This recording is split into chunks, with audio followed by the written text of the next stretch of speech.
here's this week's My Boat feature.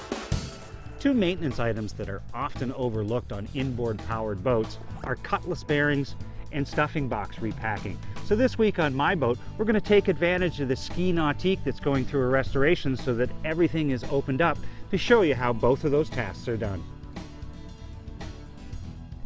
As far as the prop removal goes, we were lucky. Since the propeller had been off the previous season, we didn't have to resort to penetrating oil, heat, or a hammer to accomplish the task.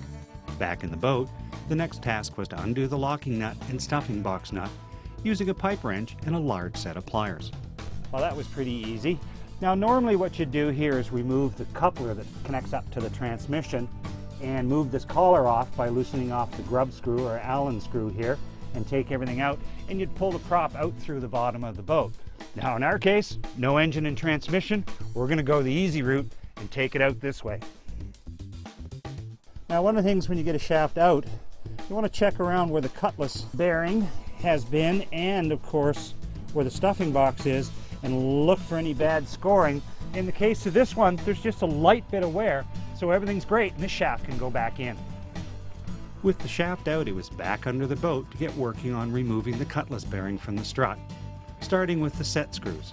To remove the bearing, we created our own tool using threaded rod, a nut, washer, and sleeve with a diameter just larger than the bearing, with a machined insert slightly smaller, and a second nut.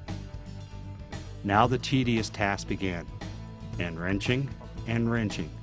Just before my arm fell off, the bearing popped out. As you can see with the original bearing and the brand new one here, where there is uneven wear to one side and it's starting to break down inside the bearing, so you can see why it has to be replaced. With the bearing out, make sure you inspect the bore and the strut to ensure it's in good shape. Reverse the process to install the new Cutless bearing. To make it easier, apply some lubricant on the bearing. Keep the new bearing aligned when pressing it in so it won't bind. Again, after lots of wrenching, a few breaks, and some more wrenching, the new Cutless bearing was finally in place.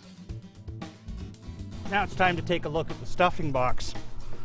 If you pull the stuffing nut off and look inside, you can find that there's very little of the cord or the flax cord left and pieces hanging out. So this was about to completely fail and cause a great amount of leaking into the boat. So let's tackle this. To remove the old flax, an awl or pick with a hooked end works great. Next, the stuffing box nut should be sprayed with solvent and thoroughly cleaned.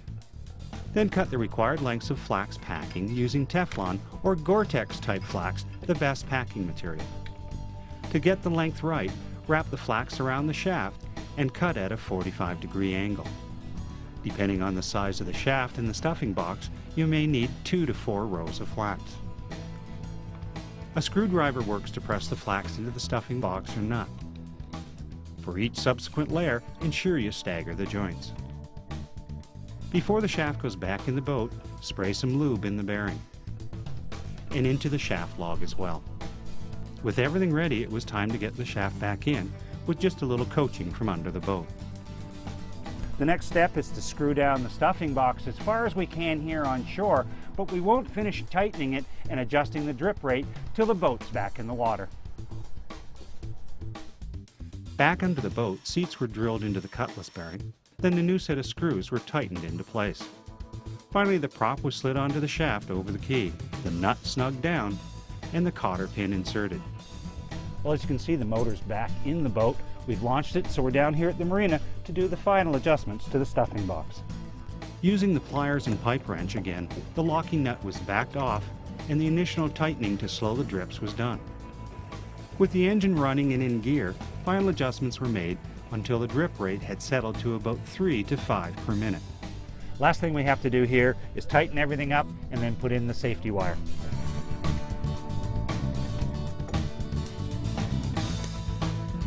Well, that wraps up this project. With a few basic hand tools and a Cutless bearing puller, you too can take on these maintenance projects.